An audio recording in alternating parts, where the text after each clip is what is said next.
Hello and welcome. My name is Raj Persaud and I'm a consultant psychiatrist based in London in private practice.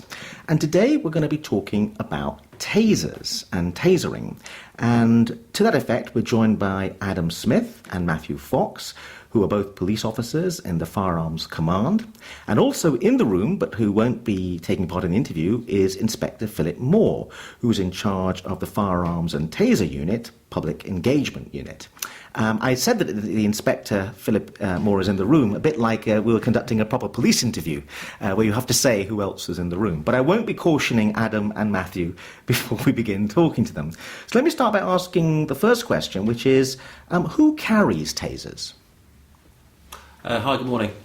In the Met Police in London, it's split between firearms officers, armed firearms officers, and unarmed officers. Both carry taser. Now, with the armed officers, it's split amongst 7 different commands, ranging from overt officers, covert officers, and everyone that carries a gun who's qualified to carry a gun in London must be trained in a less lethal option, and that's the taser. For the unarmed officers, they're called STU, Specially Trained Units, or locally known as Specially Trained Officers, and these are normal uniform borough officers, and there's a set number that are trained that patrol with those. So there's an interesting distinction between the fact firearms officers, when they're deployed, they're often a large group are deployed, so they have a kind of support of each other. But these other officers who aren't firearms officers, who are carrying tasers, are often out by themselves, patrolling by themselves. It's a very different, more precarious situation for them. Yes, absolutely right. Yeah, the threat against normal uniform officers, because just due to the sheer numbers, can be at times trickier than the armed officers, albeit the armed officers will go up against threats from subjects that are carrying firearms and knives, but there is safety in numbers and there's safety in equipment. But the uniform officers on borough, they are at risk, and that reflects in the levels of assault on police. So these levels of assault are coming down, and one of your arguments, I think, from your unit is that the deployment of tasers has made a big difference. Absolutely, yeah. Since 2003, armed officers have had tasers across the UK. 2007, there was a national trial to see if we could have it with unarmed officers, the STU officers. And in 2008 it was rolled out nationwide across the UK that unarmed officers could carry tasers. Now from then there's been a slow reduction to start with, and then quite a dramatic fall in assault on police, and that's due to the presence of this device being there, and also the public being educated into what this device can actually do. But it's not just about the fact that taser itself is deployed. There's some interesting stuff about what counts as a deployment. There's something about just wielding a taser or presenting it to someone who's being threatening that seems to make a big difference. That's absolutely right. What we've noticed is that deployment of taser could be a number of things. It could be just simply drawing it from your holster, okay, will be classed as deployment of taser. We can also do something we call red dot, where we turn the taser on and we'll point a red dot at the subject, okay? And more often than not, those two things alone, those two deployments alone, are enough to de-escalate a situation. So we might be confronted by someone who's posing a threat to us, whether they're armed with a knife or being very violent towards us, and simply by removing the taser from the holster, or, as I said, red dotting, would de-escalate that situation straight away. What actually is a taser?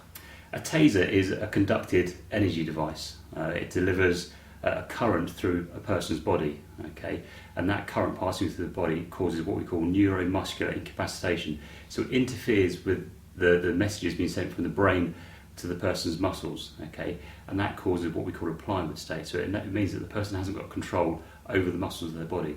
That means that they can't use the knife that they might be carrying, or they can't cause physical injury to the officer that they're posing a threat to. It allows us enough time to maybe take the knife off the person, or to secure that person from causing us harm or themselves harm. They're fully conscious throughout, though, this? They are conscious throughout. They can still see and they can still hear. So we will give them message throughout the deployment of taser and explain to them exactly what is happening. Okay, the deployment of taser will last for 5 seconds. However, we can stop that mid-cycle, okay, if that threat has gone away. What happens after a taser has been deployed, particularly what happens to the person who's been tasered? Okay, obviously we go straight into a duty of care. Okay, as soon as we deploy the taser, we have a duty of care for that person. Okay, so we will straight away look to see if there's any medical complications. If they're showing signs of medical complications, we will of course get immediate medical treatment. Okay, but in terms of the probes that are deployed, they will sort of go into the person's body. We will look to get those removed. Okay, often they will just fall out. If they don't fall out, we are actually trained to remove them unless they're in specific parts of the body, like the face, the head, or the genitalia area. We won't remove them. They'll get immediate medical assistance. So, Matthew, what you're kind of saying is that everyone who gets tasered ends up seeing a doctor sooner or later? Absolutely. Obviously, if they show signs of medical problems, or they've had a history of medical problems, or as I said, they go into a particular part of the body, they will be taken to hospital. Okay. Or if we can't remove the barbs, they will go to hospital. If they show none of those signs and they go to a custody suite because they've been arrested for the offence for which they've shown to us, they will be seen by a forensic medical examiner anyway, part of the course. So at some point, very early on, they will be seen by a medical expert. Historically, I thought it was the case that the thing that was used before tasers came along was this thing called CS spray. So could you tell me a bit about that and what's the advantage of tasering over CS spray? CS spray still is still in circulation with police forces. There's other variants of it which is called Captor as well, which is like a chili spray, but the Metropolitan Police still use CS spray in relation to it. So it's still there and still available for officers. The limitations with CS are if you're in confined spaces, then the officer that's using it can be overcome by the effects of CS, and therefore you've got issues with weapon retention, officer safety, that kind of thing, and especially if it confined space in relation to tube platforms. If you spray CS in a tube platform with all the ventilation, then it can spread. So actually, you'll get secondary effects of people and passengers there, which you don't really want. So they're used in isolation as well, because CS is held in a solution which can be inflammable if exposed to taser. So the training is that you don't CS anybody beforehand if you need to deploy a taser. That's the control measures to keep people safe, and then you can control the scene correctly. There's a set protocol about the deployment of the taser, and there are things that the officer shouts or says at the time. Is that right? Yes, it's advisable. We will always try and give a warning, if possible, that we're armed with taser and that we will deploy it. There are obviously circumstances when that's not possible, or it could cause a risk to the officer or someone else. But if we can, we will always give a verbal warning, an oral warning, that we are armed with taser and we will intend to use it. Tell me a bit more about that verbal warning. We will sit. The taser that we carry is bright yellow, so more often than not the person can see it, okay, and it's yellow for that reason, so it's quite obvious that we're armed with a taser. We will then back that up with a verbal shout of taser officer, and then we will also give a clear direction of what we want them to do. Normally it's put the knife down, put the gun down, or whatever that might be. It'll be a clear direction to them, and then we'll give them an opportunity to sort of adhere to what we've asked them to do. Can you tell me a bit more about what's actually happening in terms of electricity? So because there's some quite frightening numbers mentioned in terms of the amount of volts involved in these devices. Yeah, absolutely. I mean, this device is 50,000 volts and has very, very low amps or amperes. The voltage is just the pressure, the power that it forces the electricity along. So to give you an example, static electricity, when you rub your feet on the carpet, will go up to anything to up to 30,000 volts of electricity. But we've all had static shocks. It gives you a shock, it jumps, and especially sometimes where you see it, you can see a spark coming off your finger. It's the voltage that pushes that electricity through. But the amps are very low, so we don't get injured by the static electricity. But this device is powered by 2-3 volt batteries. That's it in the device. So it's the power, the 50,000 volts, that makes the electricity jump, and therefore gives it the power to make the circuit. But the amps through the current is very, very low, and it equates to 0.0021 of an ampere. So it's really, really negligible. So much so that after, as it's been explained about the current that goes through somebody, either a 5-second or an extended trigger squeeze or an interrupted exposure, as soon as the power's turned off, the subject will recover instantly. so there's no lasting effects from it. But Adam, you're being very reassuring about the electricity involved, but I saw some quite harrowing video of you being tasered as part of your training, and that didn't look very pleasant. What was it like for you? No, really, it's not. It really isn't pleasant, I can assure you. It's the pain. I can't really describe it apart from it. It really hurt. It really did hurt. This device, because there's a pulse regulator inside it. It fires a shaped pulse 19 times a second, and if you can imagine 19 times a second for 5 seconds. So what happens is because it's pulsing so quickly, your muscles will go into like a pliable state, but you can't move them. But the thing is, officers can.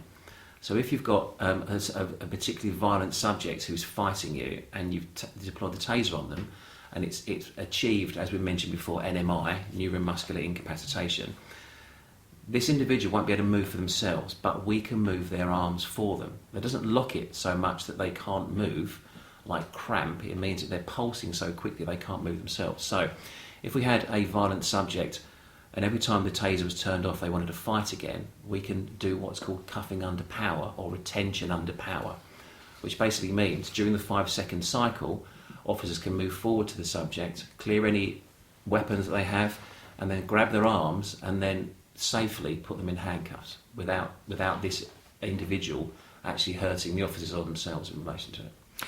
Matthew, tell us a bit about incidents where tasers have been used. I understand there was an incident you were involved in when you just finished your training. That's right. Which got involved in one. I finished my training. It's my second day as an armed response officer, and we got called to a local pub. The landlord had called us to say there was 2 males. One male selling a firearm to another male. 2 armed response vehicles were deployed to the scene, and I was in one of them. As I got out, I clearly identified the male who had the firearm, and I got out of the car, and because he was armed with the firearm, I felt the threat was so high, I deployed with my firearm. I pointed my firearm at him and I gave him clear instructions to show me his hands, because obviously that's where the threat was. The male didn't do as he was asked, and he reached inside his pocket and he began to pull a firearm out of his pocket. My threat level went very, very high then, because I then thought, is he going to shoot me? Obviously, as Sergeant Smith said at the beginning, we go in large numbers, so one of the other officers that deployed saw the same threat that I did, but he also saw the fact that I had deployed with the firearm and I was already pointing my firearm at this male. So he deployed with a taser, a less lethal option. Okay, we will only, as firearms officers, we will only deploy a less lethal option behind firearms cover. That firearms cover was on. He deployed with his taser and he tasered this male. This male then went into the pliable state. He was unable to move his limbs, and we were able to handcuff him and secure the firearm.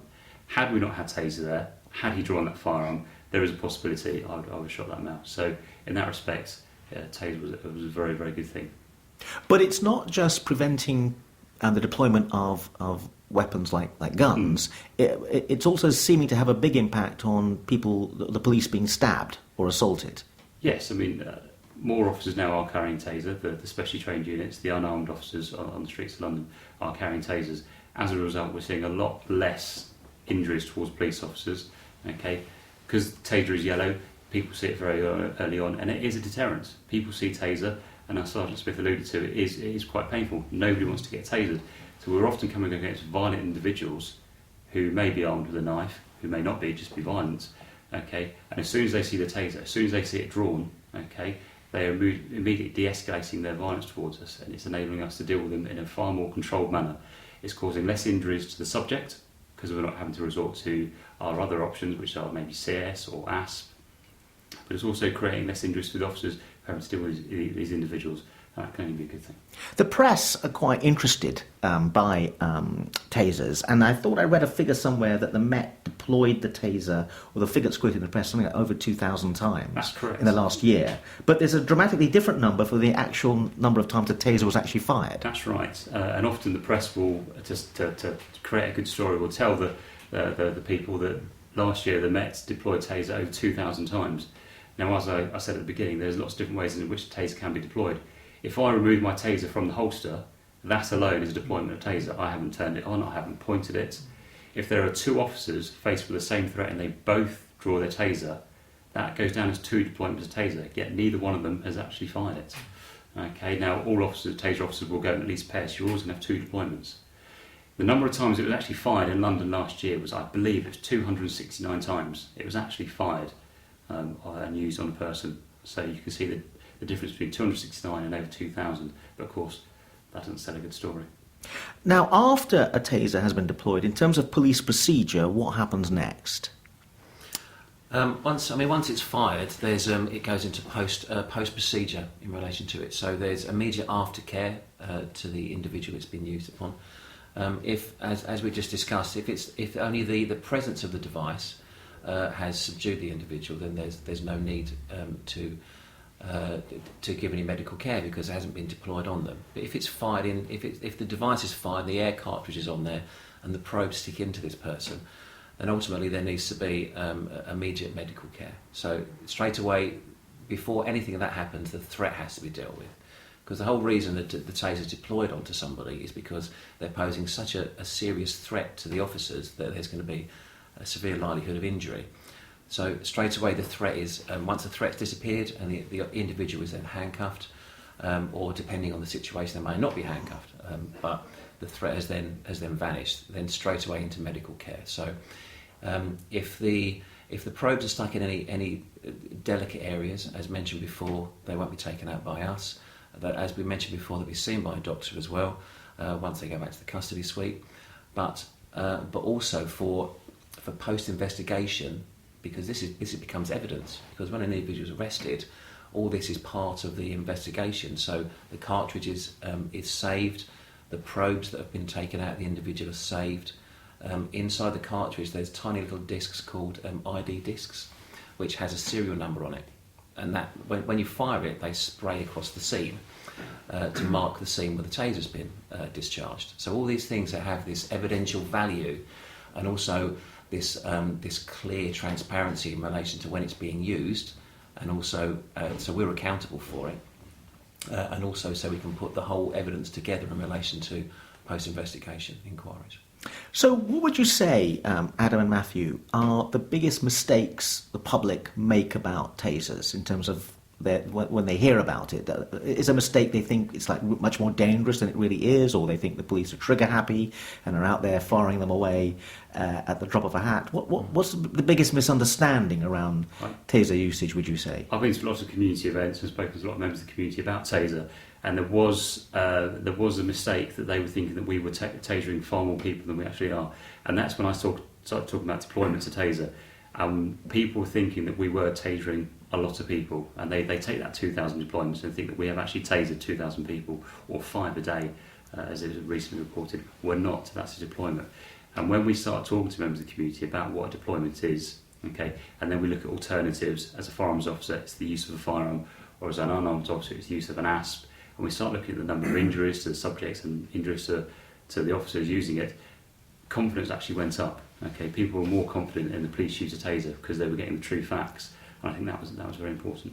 But as a psychiatrist, I'm concerned about the fact that when I hear about tasers being deployed, admittedly through the news media, so it's not entirely reliable, you often think there's something about that incident which makes me think there was someone with a mental illness involved. Do you think there's a sense in which often they're going to be deployed because someone isn't responding to commands or instructions, and therefore there is somehow a link with their use and people with severe mental illnesses? First of all, we'll never use taser as a tool of compliance, as Sergeant Smith said at the beginning. We will only use it if there's a threat posed to us. We will always use the National Decision-Making Model when we're looking at any threats. So we'll assess the information, we'll do a risk assessment, we'll look at our powers and policies, and then we'll decide on a tactical option. That tactical option may be an ASP, it may be talking to the person, it may be use of a taser or a firearm. If information of a mental illness is evident to us, and we're trained to look at behavioural aspects and the way people are acting towards us, if we suspect there is a mental illness, we will put that information into our decision-making process, but we still have to deal with that threat. Okay, and if someone has got mental illness but they're still posing a threat to us, we need to deal with that threat to protect them, to protect us, and protect the members of the public. Adam, I want to go back to you and that video of you being tasered. It looked pretty horrendous, and I have to say that some people would say you handled it very stoically, other people would say you screamed the house down. Yeah, they have said I did scream quite a bit, but I thought it was more like a manly kind of scream, opposed to... What was the biggest surprise to you about it? What did you learn from it having happened to you? What misapprehension did you have about what it was like to be tasered? One of the big things I learned is I don't want it again. We've had, there's the pain. It's a sensation, but it is quite painful because the muscles are contracting so quickly. As I said, 19 times a second. It does create pain. Not like cramp, because cramp is really quite painful. But it's similar to cramp. But because it's pulsing and it's going so quickly, it doesn't feel like it's pulsing. It's just this constant, and the muscles tense, and it kind of, and the sensation builds very quickly. But as soon as the power is cut off, then the pain, the sensation stops instantly. But it's like being what they say is being tasered for 5 seconds is actually like doing a 2-hour workout. So effectively, if I wanted to cut down time in the gym, perhaps I need to just kind of, taser myself once a day and kind of, be a lot easier. But extremely painful. It stops instantly. And it has a psychological effect as well, because you just don't want this thing again. Yeah. You really don't. I noticed that when they were doing it to you, you were actually on the ground already, and you had special support around your head. Yeah. So isn't that one of the big problems? That normally when you're tasering people out in the public street, they're standing up, so they fall to the ground and they might get injured. It's something that the officer will have to consider before deploying the taser, pulling the trigger. They will have to look at their surroundings. Okay, and obviously if they're near a main road with moving vehicles, you're going to have to put that into your decision-making model, and maybe taser isn't the right option there. Okay, but we will always look at the surroundings and consider them. Okay, but often they will fall over, and as I said, we will be straight on hand to deliver immediate aftercare. Matthew Fox, Adam Smith, thank you both very much indeed. Thank you. Thanks very much. Thank you.